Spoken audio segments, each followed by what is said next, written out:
আমরা এখান থেকে বলতে চাই বিশ্ব নেতৃবৃন্দকে, আপনাকে অন্ধ হয়ে গেছেন বিপ্লব উপস্থিতি।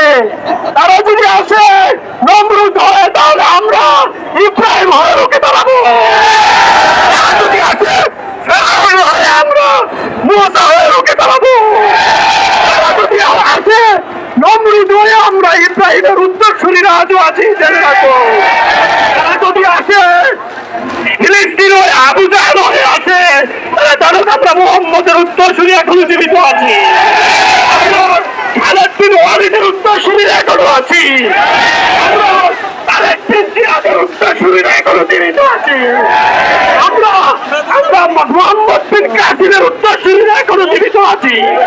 আমাদের শরীরে এক বিন্দু রক্ত থাকবে, আমরা ফিলিস্তিনকে স্বাধীন করে ছাড়বো ইনশাআল্লাহ। আমি আমার বক্তব্য এখানে শেষ করতে। আসসালামু আলাইকুম ওয়া রাহমাতুল্লাহ।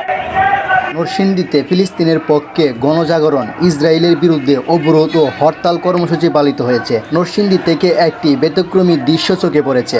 ফিলিস্তিনের প্রতি সংহতি জানিয়ে রাস্তায় নেমেছেন ছাত্র সমাজ ও সাধারণ জনগণ।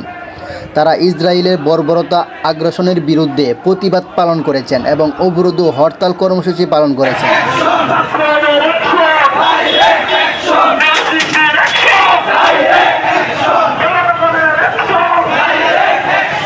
সকালে শহরে বিভিন্ন প্রান্ত থেকে বিক্ষোভকারীরা জড়ো হয়ে মিছিল বের করেন।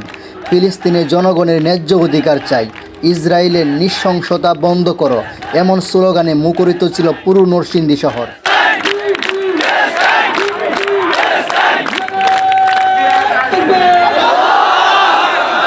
শিক্ষার্থী বা বিক্ষোভকারীদের কেউ বলেছেন, আমরা এই অন্যায়ের প্রতিবাদ জানাতে রাস্তায় নেমেছি, ফিলিস্তিনের ভাই বোনদের পাশে আছি। এই কর্মসূচির মাধ্যমে নরসিংদীর জনগণ আবারও দেখিয়ে দিলেন, মানবতা ও ন্যায় বিচারের প্রশ্নে তারা কখনোই নীরব থাকবে না।